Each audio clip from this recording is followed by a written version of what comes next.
여러분 안녕하십니까, 진성호입니다. 오늘 새벽 4시쯤 이 법무부 검사징계위원회가 윤석열 검찰총장에 대해서 정직 2개월을 의결했습니다. 헌정사상 현직 검찰총장에 대한 첫 번째 징계입니다. 자, 문재인 정권 해임을 시키고 싶지만 지금 분위기가 영 좋지 못합니다. 문재인 대통령의 지지율은 뚝뚝 떨어져서 이 콘크리트 지지율이라는 40%가 붕괴됐습니다. 추미애 장관 윤석열 총장에게 직무 정지를 명령했다가 망신만 당하고 법원 판결에 따라서 윤석열 총장은 다시 검찰총장 업무를 수행하고 있습니다. 이런 가운데 적당히 잔머리를 굴려서 정직 2개월을 준 모양인데 윤석열 총장은 조금도 굴하지 않고 당당하게 나서고 있습니다. 오늘 윤석열 총장은 정시에 출근했습니다. 출근하기 전에 이완규 변호사를 통해서 모두 다 바로잡겠다고 공언했습니다. 그리고 첫 번째 지시를 내렸습니다. 정직 징계를 받은 뒤 윤석열 총장은 어떤 지시를 냈을까요? 오늘 특별 지시가 있었습니다. 문재인 대통령의 급소를 찔렀습니다. 자, 문재인 대통령 그동안 코로나19 가지고 K방역이니 뭐니 하면서 자화자찬을 했는데 지금 코로나19 때문에 문재인 정권이 무너지게 생겼습니다. 백신 확보도 제대로 못하고 의료진, 병상 전부 다 낙제점입니다. 이런 가운데 자영업자들은 비 때문에 지금 못 살겠다고 아우성입니다. 이러려고 문재인 뽑았나 이런 말들이 지금 막 나오고 있습니다. 그런데 윤석열 총장이 바로 그 자영업자 그리고 코로나 이와 관련해서 특별 지시를 내렸습니다.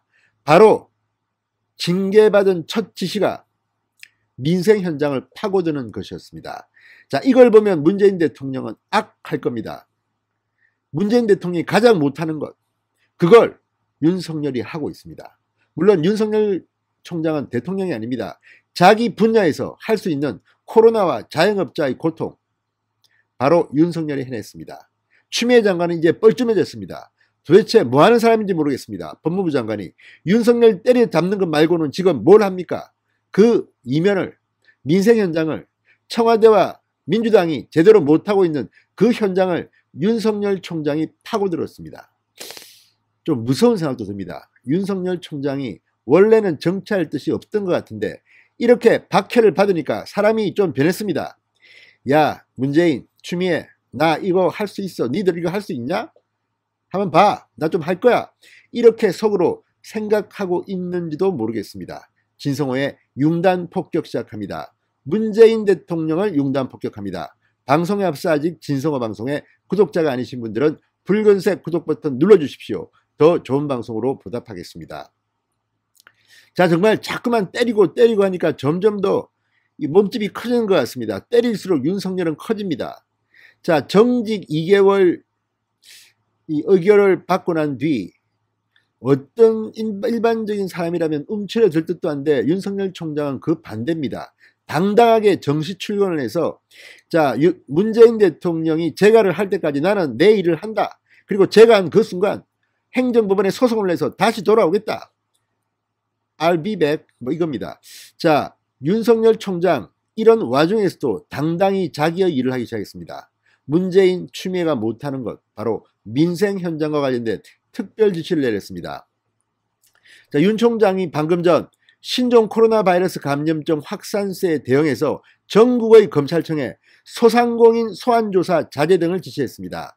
징계위로부터 정직 2개월 결정을 받은 후 첫 번째 지시사항입니다. 긴급 지시, 특별 지시, 그리고 민생 지시입니다. 자, 대검 대변인은 오늘 윤석열 총장이 사회적 거리두기 방역 강화로 서민 경제에 어려움이 가중됨에 따라 각급 검찰청에 2가지 특별 지시사항을 전파했다. 이렇게 밝혔습니다. 문재인 네가 못하는 건 내가 한다. 이런 생각일까요? 뭐 그렇지는 않겠죠. 자, 윤 총장은 먼저 생업에 어려움을 겪는 영세 자영업자와 소상공인을 위해 기소유예를 적극적으로 활용하고 소환조사도 자제할 것을 지시했습니다. 윤석열 총장은 장기간에 걸친 사회적 거리두기 등으로 영세 자영업자 및 소상공인의 어려움이 가중되고 있다. 생업에 지장이 없도록 기소유예를 적극 활용해달라. 소환조사 자제, 벌과금 분납, 벌금형 집행유예 구형 등 형사법 집행의 수위를 최소화하기 바란다고 말했습니다. 민생 현장에서 정말 국민들의 아픈 곳을 어루만지는 지시를 한 셈입니다. 검찰총장이 할 수 있는 코로나와 자영업자 대책입니다. 그동안 추미애 장관은 윤석열 때려잡는 데만 혈안이 돼서 이런 생각도 못하고 있었는지 모르겠습니다. 문재인 대통령은 또 어떻습니까? 자화자찬에 바빠서 코로나와 관련해서는 자기 자랑만 하다가 사태가 이 지경에 왔습니다. 지금 어떻게 하려고 합니까? 문재인 대통령. 도대체가 무능하기 그지없다는 생각이 듭니다. 자, 이어 윤 총장은 검찰청별로 구성된 코로나19 대응단을 중심으로 청사 출입 점검을 강화하고 방역 소독을 철저하게 시행하라고 당부했습니다. 윤 총장은 코로나19 대응단을 중심으로 청사 출입 점검 강화, 방역 소독, 유연 근무제, 순번제 등 예방 조치를 철저히 시행해달라며 코로나19 확산세가 진정될 때까지 사건 관계인에 대한 대면 조사, 형 미집행자 검거 등 대민 접촉 업무를 최소화하라. 직원 확진 등 특이사항 발생 시 보건당국과 협조하여 신속히 조치하기 바란다고 했습니다. 자, 오늘 새벽 4시쯤 법무부 검사징계위원회는 윤석열 총장에 대해서 정직 2개월을 의결했습니다. 그러나 윤석열 총장은 바로 이어서 이완규 변호사를 통해서 모든 걸 다 바로잡겠다고 공언했습니다. 그리고 정시 출근을 해서 문재인 대통령이 재가할 때까지는 묵묵히 나의 길을 가겠다고 선언했습니다. 자, 그런데 지금 윤석열 총장이 자영업자 코로나 얘기를 했지만 실제 심상치 않습니다. 지금 문재인 대통령 뭐 하는지 모르겠습니다. 자, 자영업자의 대출이 지금 올 상반기에만 70조 이상 폭증했다고 합니다. 대출자 숫자 역시 38만여 명이 늘어나는 등 지금 자영업자들, 소상공인들이 빚으로 연명하고 있는 것으로 드러났습니다.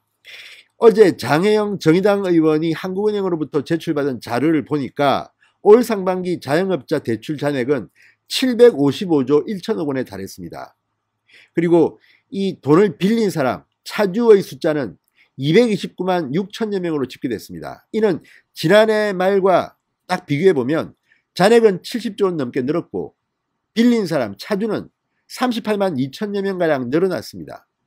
이렇게 자영업자 소상공인들이 신음하고 있는데 문재인 대통령은 지금 뭐 하는지 모르겠습니다. 엉뚱하게 지금 윤석열 때려잡기 작전에 돌입했습니까? 자, 문재인이 못하는 일 윤석열은 합니다. 그리고 지금 이렇게 윤석열을 탄압하는 과정에서 윤석열은 점점 더 대권주자의 가능성이 커지고 있습니다. 원래 윤석열은 정치할 생각이 없을 것 같습니다. 제가 볼 때는 개 3마리 키우겠다는 거 아닙니까? 백수로 검찰총장 그만두면 그런 사람을 지금 이렇게 추미애 문재인이 탄압하면서 점점 더 덩치를 키워주고 있습니다. 이낙연 이재명만 그 와중에 바보가 되고 있습니다. 자, 윤석열의 이 특별 지시 문재인 대통령에게는 악소리 나는 그런 급소를 제대로 때린 것 같습니다. 진성호의 윤단 폭격이었습니다. 여러분 감사합니다.